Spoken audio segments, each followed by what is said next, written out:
बिस्मिल्लाहिर्रहमानिर्रहीम। अल्लाह की ज़ात पाक का बहुत बहुत शुक्र है जिसकी इज़्ज़त और अज़मत के सदक़े में अच्छे और नेक काम पूरे होते हैं। अस्सलामु अलैकुम।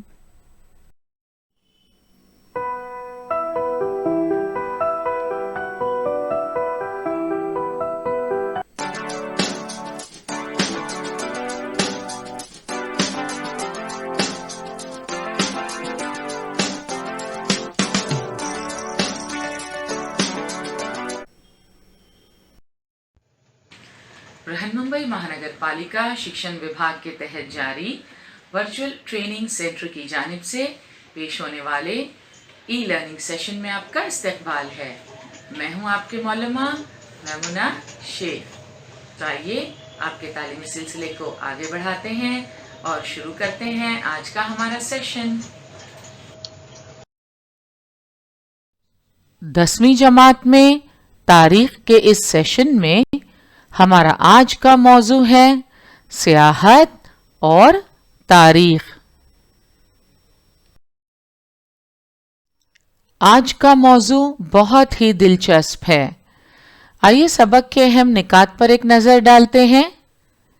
सबसे पहले सियाहत की रिवायत, उसके बाद सियाहत की किस्में, सियाहत का फरोग, तारीखी मकामात की निगहदाश्त और तहफ़्फ़ुज़, और आखिर में सियाहत और मुसाफिर नवाजी शोबे में रोजगार के मौक़े।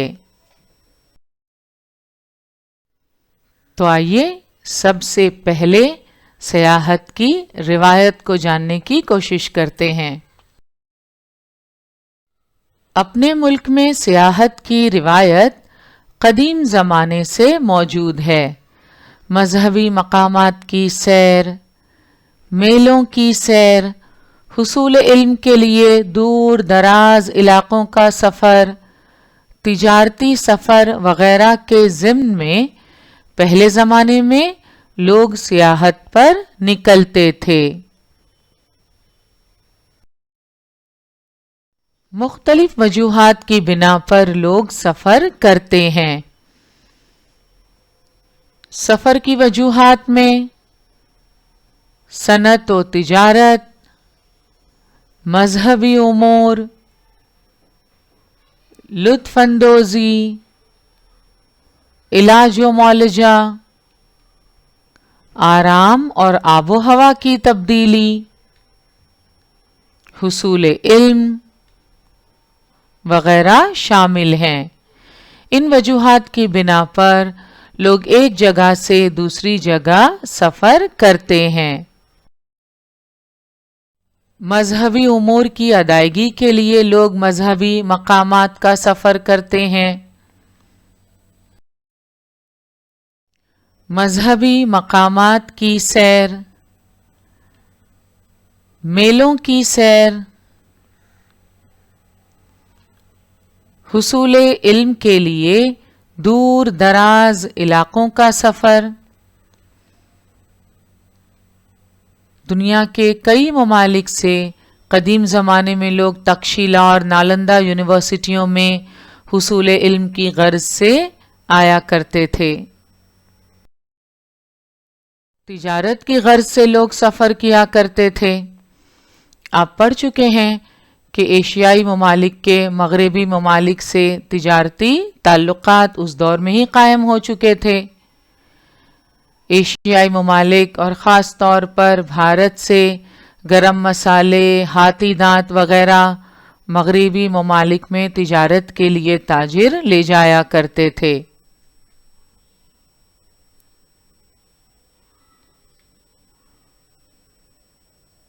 तो तिजारती सफ़र वगैरह के ज़िम्न में पहले ज़माने में लोग सियाहत पर निकलते थे। मुख्तसरन ये कि इंसान को कदीम ज़माने से ही सफ़र करना पसंद है। मुख्तलिफ वजूहात की बिना पर लोग एक जगह से दूसरी जगह सफ़र किया करते थे। کیا آپ جانتے ہیں بدھ ادب میں مذکور ہے کہ خود گوتم بدھ نے عوام کی اصلاح کے لیے بہت سے شہروں کا سفر کیا ہے۔ بدھ بھکخوؤں کے لیے مسلسل سفر کرتے رہنا ضروری ہوتا تھا۔ اسی طرح جین منی اور سادھو بھی مسلسل سفر کرتے رہتے تھے۔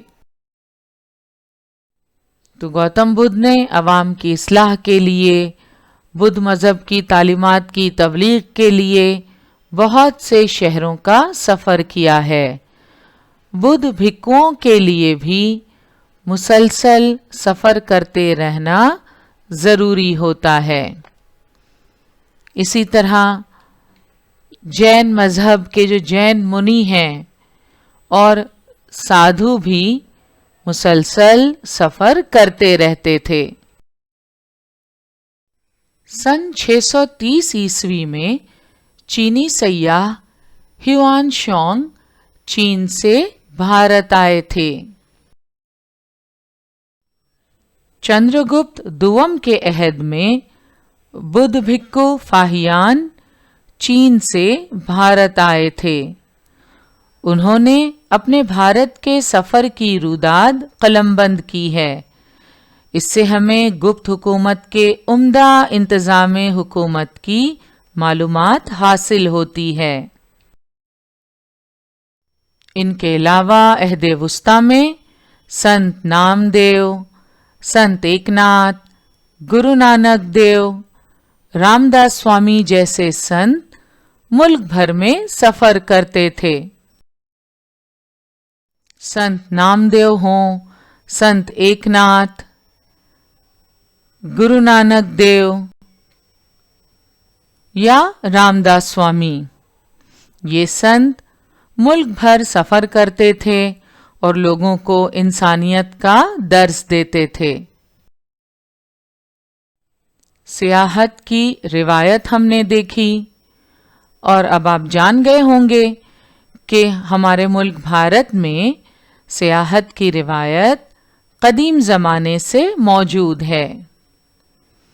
سیاحت کہتے کسے ہیں؟ سیاحت کے معنی کیا ہیں؟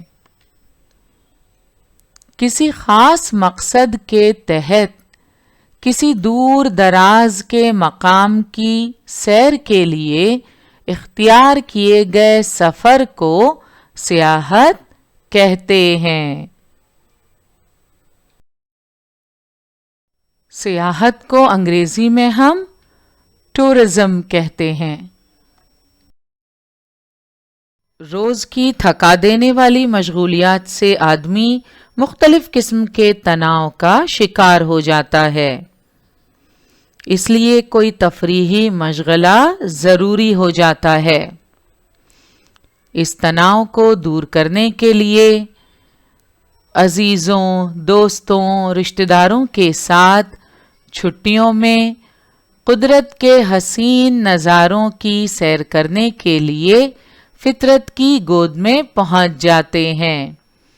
اس طرح ذہنی تناؤ کم کرنے کے لیے روزمرہ کے ماحول سے دور چند دنوں کے لیے کہیں جا بستے ہیں۔ ذہنی طور پر خوش و خرم رہنے کے لیے ہم قدرتی مناظر والے، تاریخی، تہذیبی اہمیت والے مقامات کی سیر کرتے ہیں۔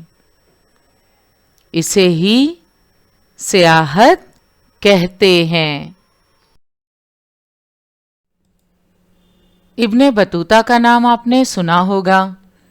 ابن بطوطہ اسلامی دنیا کا طویل ترین سفر کرنے والے مشہور سیاح ہیں۔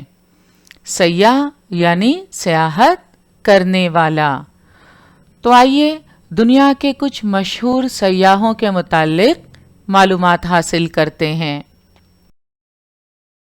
دنیا کے پہلے دریافت کنندہ یورپی سیاح کے طور پر بینجامن ٹیوڈیلا مشہور ہیں۔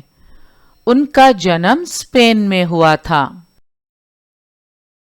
ट्यूडेला is a city in northern Spain. शुमाली स्पेन में ट्यूडेला नामी एक शहर है और इसी के नाम से बेंजामिन ऑफ ट्यूडेला कहलाते हैं। बेंजामिन ट्यूडेला ने 1159 से 1173 ईस्वी के दरमियान फ्रांस, जर्मनी, इटली, यूनान, शाम, अरब, मिस्र, इराक, ईरान, भारत और चीन के सफ़र किए। उन्होंने अपने सफ़र के तजुर्बात रोज़नामचे की शक्ल में कलमबंद किए हैं। ये रोज़नामचा तारीख़ का एक अहम दस्तावेज़ है। उस ज़माने में सफ़र की इतनी सहूलियात दस्तयाब ना होते हुए भी बेंजामिन ट्यूडेला ने कई ममालिक का सफ़र किया। उन्होंने अपने सफ़र के तजुर्बात रोज़नामचे की शक्ल में कलमबंद किए हैं। ये रोज़नामचा तारीख़ का एक अहम दस्तावेज़ है। आप तारीख़ के माख़ज़ में पढ़ चुके हैं कि तहरीरी माख़ज़ तारीख़ में अहमियत रखते हैं और बेंजामिन ट्यूडेला के लिखे हुए ये रोज़नामचे जिन्होंने मुख्तलिफ ममालिक के सफ़र की अपनी रुदाद और तजुर्बात को बयान किया है, ये तारीख़ का अहम दस्तावेज़ है। और अब हम बात करेंगे मार्को पोलो की। 13वीं सदी ईस्वी में मार्को पोलो नामी अतालवी सयाह ने बर-ए-आज़म एशिया खुसूसन चीन को दुनिया से मुतारिफ करवाया। वो 17 साल चीन में रहे। एशिया की तबई साख्त, समाजी ज़िंदगी, अदबी व तहज़ीबी ज़िंदगी और तिजारत से दुनिया को मुतारिफ कराया। इसी से यूरोप और एशिया के माबैन ताल्लुकात और तिजारत का आगाज़ हुआ। तो बर-ए-आज़म एशिया ख़ास तौर पर चीन को दुनिया से मुतारिफ करवाने वाले ये हैं अतालवी सयाह मार्को पोलो। कितने साल चीन में रहे? 17 साल। एशिया की तबई साख्त, समाजी ज़िंदगी, अदबी व तहज़ीबी ज़िंदगी और तिजारत से उन्होंने दुनिया को मुतारिफ कराया और इसी से यूरोप और एशिया के माबैन ताल्लुकात और तिजारत का आगाज़ हुआ। इब्ने बतूता का नाम आपने सुना होगा। इब्ने बतूता इस्लामी दुनिया का तवील तरीन सफ़र करने वाले 14वीं सदी ईस्वी के मशहूर सयाह हैं। वो 30 बरसों तक दुनिया घूमते रहे। एक ही रास्ते से दोबारा सफ़र ना करना इब्ने बतूता का अज़्म था। अहद वुस्ता की तारीख़ और समाजी ज़िंदगी समझने के लिए इब्ने बतूता के सफ़रनामे का मुताला निहायत कारआमद है।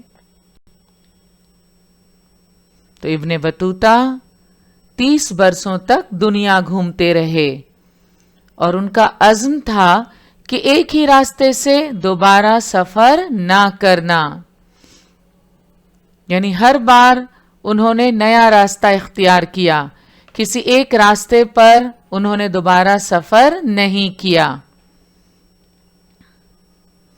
अहद वुस्ता की तारीख़ और समाजी ज़िंदगी समझने के लिए इब्ने बतूता के सफ़रनामे का मुताला निहायत कारआमद है। ये है इब्ने बतूता के सफ़रनामे जिनके तर्जुमे अलग अलग ज़ुबानों में हो चुके हैं।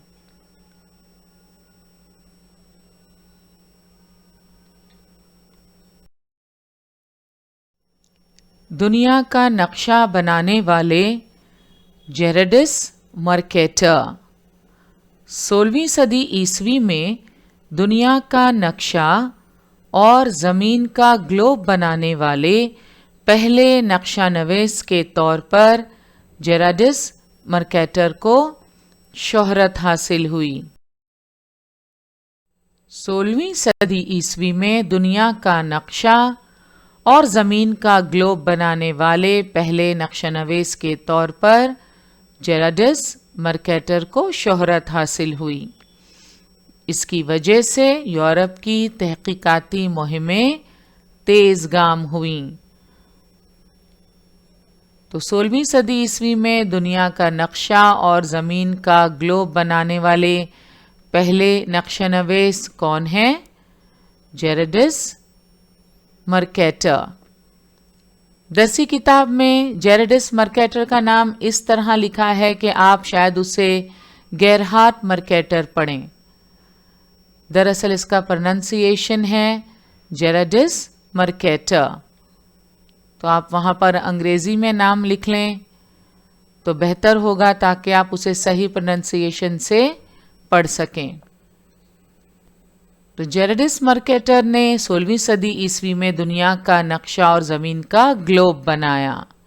इसकी वजह से यूरोप की तहकीकाती मुहिमें तेज़गाम हुईं। ये है जेरेडस मर्केटर का बनाया हुआ दुनिया का नक्शा और ज़मीन का ग्लोब। और अब हम बात करेंगे टूरिज्म की दुनिया में एक बहुत अहम नाम थॉमस कुक। इंग्लिस्तान में पैदा होने वाले थॉमस कुक ने 19वीं सदी ईस्वी के निस्फ आखिर में 600 लोगों पर मुश्तमिल जमात की लेस्टर से लाफ्ब्रू तक रेलवे सैर का एहतमाम किया।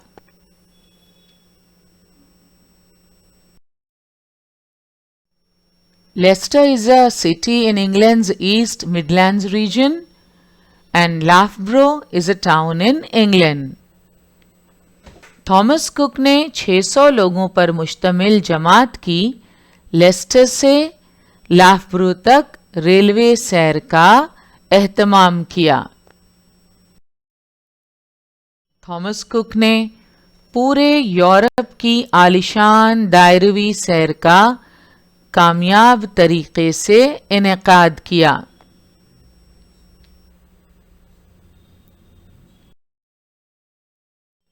कुक ने ही सियाहत की टिकटें बेचने की एजेंसी का कारोबार शुरू किया।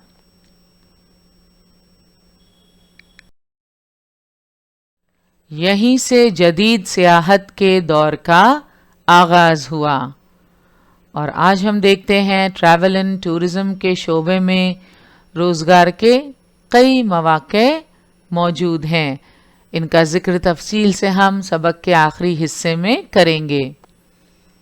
सियाहत यानी टूरिज्म अब एक सनत का दर्जा पा चुकी है।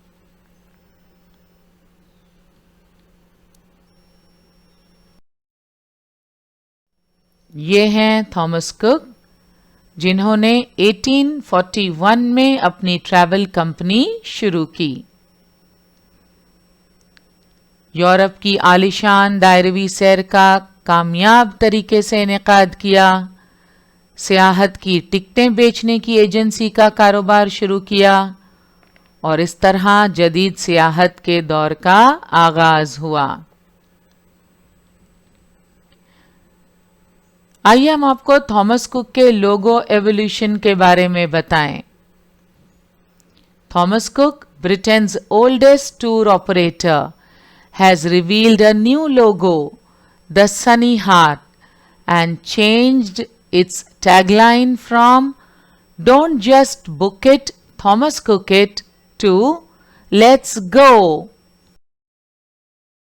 तो आइए थॉमस कुक के लोगो एवोल्यूशन पर एक नजर डालते हैं।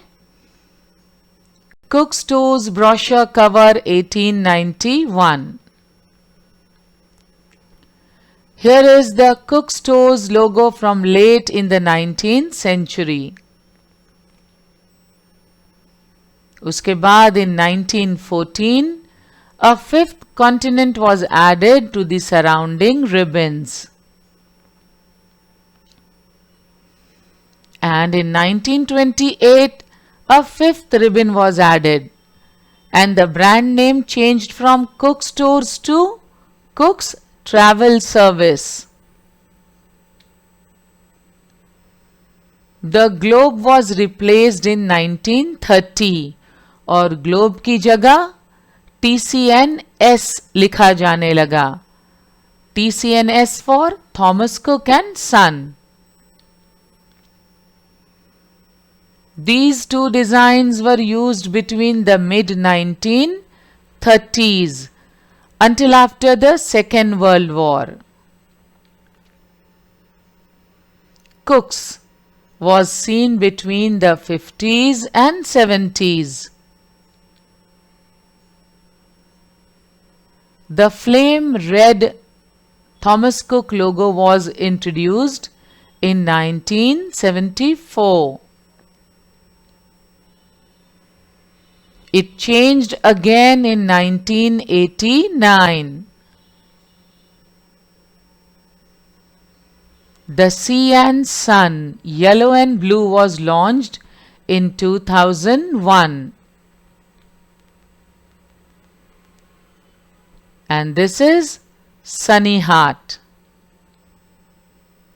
The Sunny Heart logo launched worldwide in October 2013.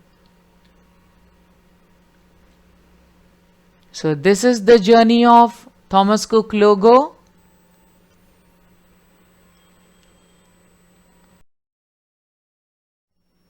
On 23rd September, we faced the sad news that the UK's oldest holiday company, Thomas Cook, had closed down after 178 years. अब सवाल ये पैदा होता है कि who owns Thomas Cook now? तो Fosun Tourism Group, the Thomas Cook brand is making a return after being turned into an online travel company by new owners. Chinese firm Fosun Tourism Group acquired the brand. अब हम बात करेंगे Indian tourism की. मजहबी सियाहत के लिए मुल्क के एक सिरे से दूसरे सिरे तक पैदल सफ़र करने की रिवायत भारत में पहले ही से मौजूद थी. महाराष्ट्र से शुमाल की समत अयोध्या तक और वहां से दोबारा महाराष्ट्र तक के सफ़र का बयान विष्णु भट्ट गोडसे ने कलमबंद कर रखा है. उनके सफ़रनामे का नाम मेरा सफ़र है. इस किताब की खुसूसियत ये है कि विष्णु भट्ट ने ये सफ़र 1857 की जंग आज़ादी के दौरान किया था. जंग के मुतालिक बहुत सारी बातों के वो खुद गवाह थे. इसकी वजह से जंग और खुसूसन रानी लक्ष्मीबाई की ज़िंदगी के मुतालिक बहुत सारी तफसीलात हमें मालूम होती हैं. इतना ही नहीं बल्कि हमें 18वीं सदी ईस्वी की मराठी ज़बान की नौइयत का भी इल्म होता है. ये किताब मुआसिर तारीख़ का एक माखज़ है. मुआसिर यानी हम अहद, हम ज़माना, सेम पीरियड. तो विष्णु भट्ट गोडसे की किताब माझा प्रवास is one of the important sources of history of that period. Session की शुरुआत ही में हमने जिक्र किया कि अपने मुल्क में सियाहत की रिवायत कदीम ज़माने से मौजूद है. मजहबी मकामात की सैर, मजहबी सियाहत के लिए मुल्क के एक सिरे से दूसरे सिरे तक पैदल सफ़र करने की रिवायत भारत में पहले ही से मौजूद थी। यह है विष्णु भट्ट गोडसे की किताब माझा प्रवास यानी मेरा सफ़र। इसमें उन्होंने महाराष्ट्र से शुमाल की समत अयोध्या तक और वहां से दोबारा महाराष्ट्र तक के सफ़र का बयान कलमबंद किया है। इस किताब की खुसूसियत ये है कि विष्णु भट्ट ने ये सफ़र सन 1857 की जंग आज़ादी के दौरान किया था। जंग के मुताल्लिक बहुत सारी बातों के वो खुद गवाह थे। इसकी वजह से जंग और खुसूसन रानी लक्ष्मीबाई की ज़िंदगी के मुताल्लिक बहुत सारी तफसीलात हमें माझा प्रवास से हासिल होती हैं। आपको याद है पिछले सबक खेल और तारीख का मुताला करते वक्त हमने विष्णु भट्ट गोडसे की इस किताब माझा प्रवास का भी जिक्र किया था। माझा प्रवास से तर्जुमा शुदा एक पैराग्राफ भी हमने पढ़ा था जिसमें झांसी की रानी लक्ष्मीबाई का रोजमर्रा का मामूल बयान किया गया था। आइए उसे एक बार दोहराते हैं। विष्णु भट्ट गोडसे की मराठी किताब माझा प्रवास से तर्जुमा शुदा इस पैराग्राफ से हमें झांसी की रानी लक्ष्मीबाई का रोजमर्रा का मामूल पता चलता है। विष्णु भट्ट गोडसे अपनी किताब माझा प्रवास में लिखते हैं, बाई साहब को अपनी सेहत और तंदुरुस्ती का बहुत शौक था।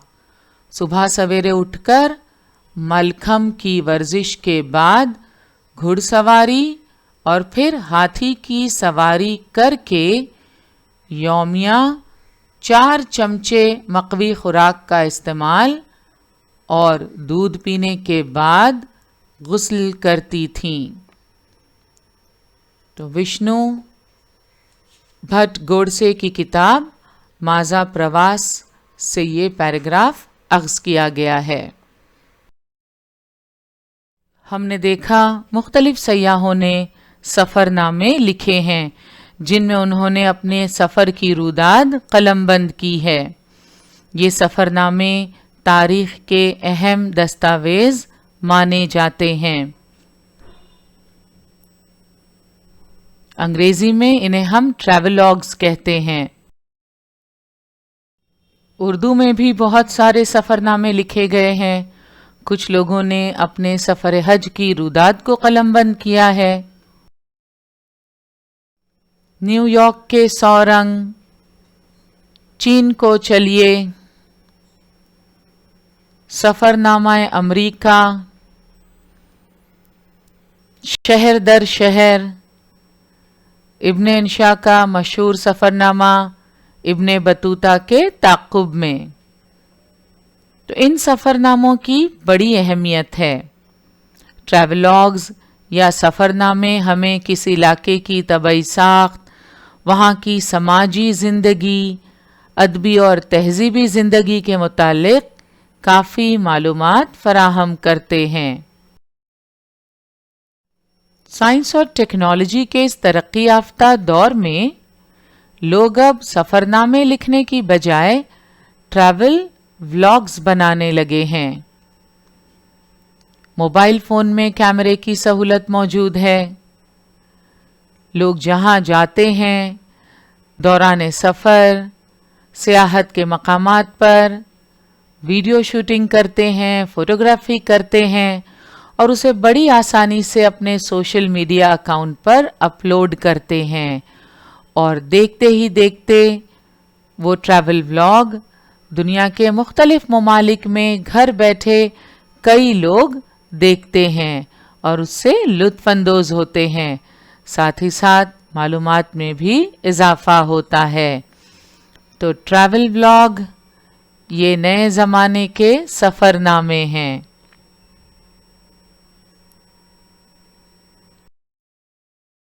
और अब हम शुरुआत करते हैं सियाहत की किस्में।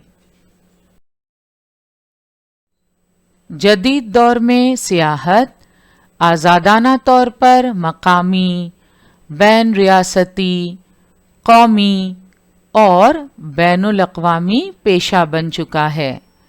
سیاحت کی ترغیبات میں ملکی اور غیر ملکی قدیم عمارتیں، تاریخی شہرت یافتہ اور قدرتی نظاروں سے مالا مال مقامات، قدیم فنکارانہ مصنوعات کے مراکز، مذہبی مقامات، صنعتی اور دیگر منصوبوں کا جائزہ لینا وغیرہ شامل ہیں۔